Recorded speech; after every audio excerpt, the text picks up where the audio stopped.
오늘 우리에게 주신 하나님의 말씀은 히브리서 13장 7절에서 15절의 말씀입니다. 13절의 말씀을 읽겠습니다. 그런즉 우리도 그의 치욕을 짊어지고 영문 밖으로 그에게 나아가자. 예수님은 스스로를 길이라 하셨습니다. 하나님을 만나는 길, 구원의 길로 자신을 나타내셨죠. 예수님은 수많은 사람을 위하여서 스스로를 희생 제물로 내어 주시면서 길이 되어 주셨습니다. 예수님으로 인하여서 더는 짐승이 피를 흘리지 않게 되었고, 특정한 누군가만이 아니라 모든 사람이 하나님 앞으로 직접 나아갈 수 있게 되었죠. 예수님 이전에 하나님에게로 나아갈 길이 없었던 것은 아니었지만 그 길은 유대 사람에게만 허락되어졌고, 또 그 중에서도 부정하다 여겨진 사람들에게는 허락되지 않았으며, 또 율법이라는 전통 안에 갇혀진 길이었습니다. 예수님은 그러한 세상 가운데 오셔서 새로운 길이 되어 주셨습니다. 오늘 우리가 보게 되는 히브리서는 오직 예수 그리스도만이 구원의 길임을, 유일한 새로운 길임을 보여주고 있죠. 히브리서는 예수님을 믿고 회심한 유대 사람들에게 쓰여진 편지입니다. 예수님을 믿으나 여전히 유대 관습에 얽매여져 있는 유대 사람들에게 그들이 나아가야 할 길에 대해서 안내해 주고 있습니다.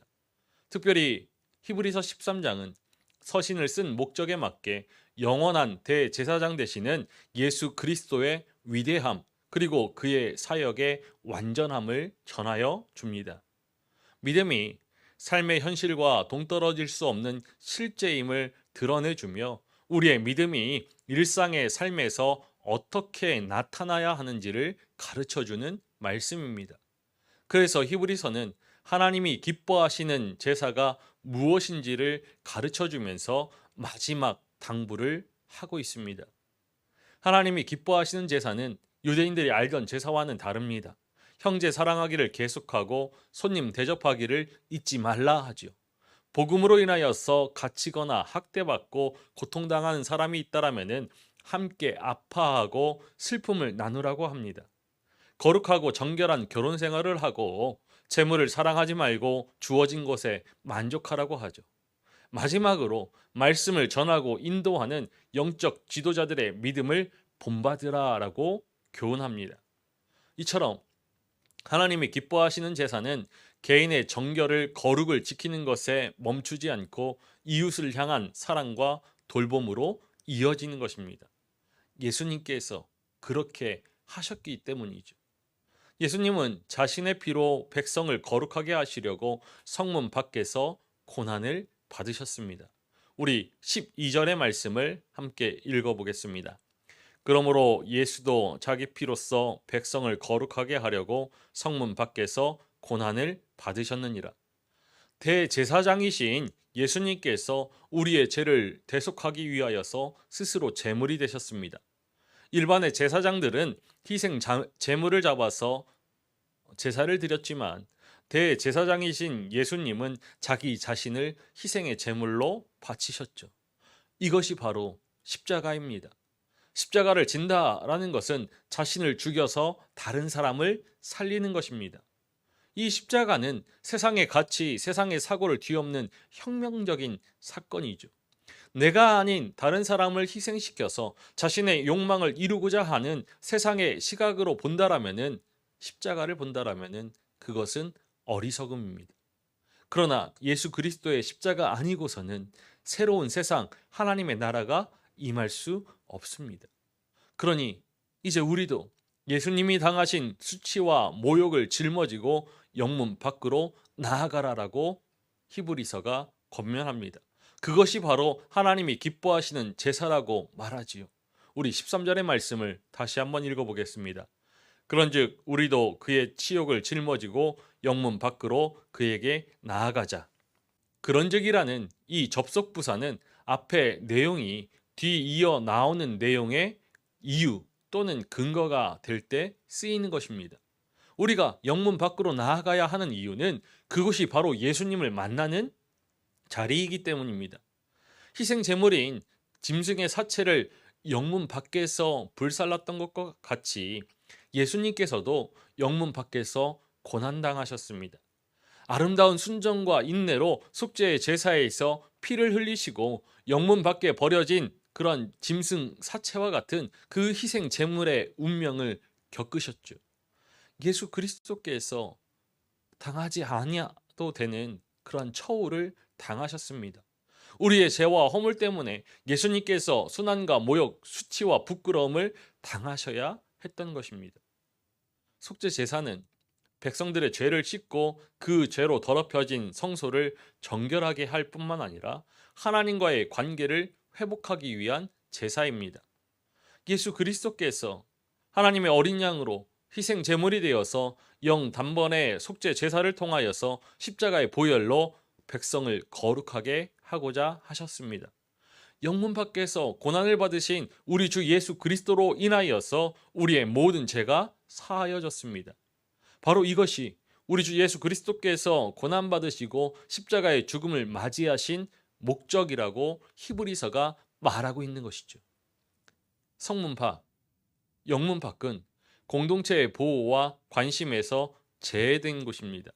나병이나 전염병을 앓는 사람들이 머무는 곳, 오물과 쓰레기를 처리하는 곳, 속죄일에 제물로 드려진 짐승을 불태우는 곳입니다. 그곳은 세상에서 배척받고 소외당하며 내몰린 사람들의 삶의 자리이죠.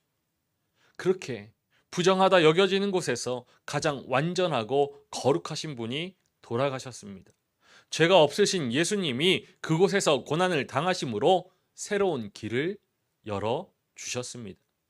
이 길은 세상이 인정하지 않는 길이고 평안을 보장해 주지 않는 길입니다. 그러나 이제 영문 밖은 그저 부정한 것이 아니라 하나님을 향해 나아가는 새로운 길이 되었습니다. 예수 그리스도의 희생과 피로 말미암아서 구원의 길이 열렸고 우리는 예수 그리스도를 따라서 예수 그리스도와 함께 속죄의 길을 단번에 통과하게 되었죠. 이제 예수님으로 인하여서 영문 밖은 혐오와 차별, 소외되고 버려진 것이 아니라 하나님이 기뻐하시는 제사를 드릴 수 있는 거룩한 곳이 되었습니다. 히브리서 기자가 오직 예수 그리스도만이 유일한 구원의 길임을 보여주는 이유가 있습니다. 예수 그리스도는 천사보다 뛰어나고 모세와 아론보다도 더욱 크신 분입니다. 예수 그리스도는 유일하고도 영원한 대제사장이시며 속죄의 희생 제물이십니다. 예수 그리스도의 십자가 희생과 영원한 언약의 피로 인하여서 영원한 생명의 길이 열렸습니다. 우리는 큰 목자 되신 그리스도의 인도하심을 따라서 그리스도와 함께 생명의 길에 설 수 있게 되었습니다. 히브리서 기자는 구원의 복음을 상기시키므로 지금 이 편지를 받고 있는 그리스도인들에게 곧 닥쳐올 박해를 준비하도록 하면서 그들의 신앙을 격려하고 있는 것입니다. 그래서 히브리서 기자는 하나님의 사람을 십자가의 길로 생명의 길로 초대합니다. 예수님께서 겪으신 치욕을 짊어지자라고 권면하죠. 우리는 이웃과 형제의 작은 비난에도 마음 아파하고 상처를 입습니다. 쉽게 내뱉는 한마디의 말로 인하여서 수치와 모욕을 경험하며 우리의 영혼이 피폐해지는 연약한 인간입니다. 비난받고 모욕당하며 수치당하는 것이 두려워서 불의에 침묵하고 약자들의 편에 서지 못합니다. 그러나 오늘 말씀은 우리에게 치욕을 짊어지자라고 교훈합니다. 히브리서의 말씀이 하나님의 사람인 우리에게 그리스도의 치욕을 짊어지고 영문 밖으로 그리스도에게로 나아가자라고 말하는 분명한 의도가 있습니다. 하나님의 사람은 세상의 인정과 칭찬을 갈망하기보다는 하나님의 칭찬을 구하는 사람입니다. 하나님의 사람은 자신에게 주어진 그 유한한 시간을 계수할 수 있는 지혜를 가지고서 그 시간 속에서 영원에 잇대어 살아가는 사람입니다. 그렇기 때문에 하나님의 뜻을 이루기 위하여서 믿음의 삶을 살아낼 때 모욕을 당한다 하여도 기뻐할 수 있습니다. 우리의 모든 죄를 씻어주시고 죄와 사망의 올무에서 건져내 주시기 위하여서 수치를 당하신 예수 그리스도께 감사함으로 그의 수치를 함께 짊어질 수 있습니다. 그리스도의 치욕을 짊어진다라는 것, 그것은 그리스도께서 성문 밖에서 고난받으실 때 수치와 조롱을 당하셨던 그리스도임을 인정하고 그리스도의 십자가를 부끄러워하지 않는 것입니다. 나아가 믿음으로 인하여서 우리에게 던져지는 수치와 조롱을 피하지 않고 기꺼이 감내하는 것이죠. 치욕을 짊어지는 삶이 바로 예수 그리스도께서 고난을 당하심으로 여신 생명의 길 위에 우리가 서 있음을 보여주는 표징이기 때문입니다. 우리가 그리스도의 치욕을 짊어지고 성문 밖으로 나아가는 제자의 삶을 살아갈 수 있는 이유는 이 세상은 우리의 영원한 집이 아니기 때문입니다. 우리의 영원한 집은 하늘의 영원한 도성에 있습니다. 우리는 장차 이 땅에 임할 영원한 도성을 소망하는 가운데 지금 이 땅에서 성문 밖으로 나아가 그리스도를 위해 당하는 수치를 감내하는 삶을 살아야 합니다. 오늘 히브리서 기자는 고난과 핍박, 두려움과 불안에 휩싸인 시대의 그리스도인들에게 그리스도의 고난과 죽으심을 전하여 주면서 어떠한 상황 속에서도 믿음을 온전히 지켜내기를 격려합니다. 우리도 영문 밖으로 나아가야 합니다. 예수님은 오늘도 영문 밖으로 내쫓고 계십니다. 예수님께서 영문 밖으로 오시니 우리 또한 그 자리에 그곳에 있어야 하죠. 세상으로부터 배척받고 소외당하며 보호와 관심에서 제외된 삶의 자리에 우리가 하나님의 사람이 서야 합니다. 이웃을 향한 사랑과 돌봄이 우리 안에 충만할 때 예수 그리스도께서 여신 생명의 길이 이 세상을 향하여 활짝 열리게 될 것입니다. 다시 오실 예수님을 기다리는 대림의 이 시간, 우리가 선 자리가 거룩한 곳 하나님을 만나는 길이기를 주님의 이름으로 간절히 축원합니다. 기도하시겠습니다. 살아계셔서 찬양받으시기 합당하신 아버지 하나님, 어둠이 가득한 이 땅 가운데 생명의 빛 되시는 우리 주 예수 그리스도를 보내어 주시고 온 땅에 하늘의 생명과 하늘의 평화를 허락하여 주시니 감사를 드립니다. 아버지 하나님, 다시 오시겠다 약속하신 주님을 기다리면서 우리의 믿음이, 우리의 삶이 하나님의 뜻이 향한 그곳에 서기를 소망합니다. 우리 주 예수 그리스도께서 우리의 죄를 사하기 위하여서 희생의 제물이 되셔서 영단번에 속죄 제사를 드렸던 것처럼 우리의 고난을 짊어지고 수치와 모욕을 감내하면서 주님이 계신 그 자리 영문 밖으로 나아가게 하여 주옵소서. 우리의 삶의 평안과 만족에 머무르지 않고 온전히 주님을 따라서 영문 밖을 나아갈 수 있는 믿음과 용기를 허락하여 주시고 하나님께서 온 땅 가운데 세우고자 하시는 정의와 평화, 생명을 일궈가는 우리 되게 하여 주옵소서. 우리와 함께 하시는 주님이심을 믿습니다.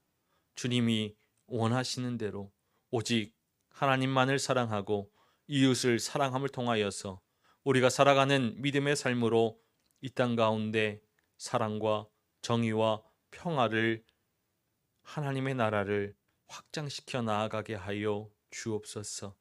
사랑이 회복되게 하시고 우리가 살아내는 그 사랑의 삶을 통하여서 세상이 하나님을 알게 하시고 하나님을 만나게 하시고 하나님을 경험케 하여 주옵소서. 우리를 위해 이 땅에 오신 우리 주 예수 그리스도께 감사드리며 예수 그리스도의 이름으로 기도하옵나이다. 아멘.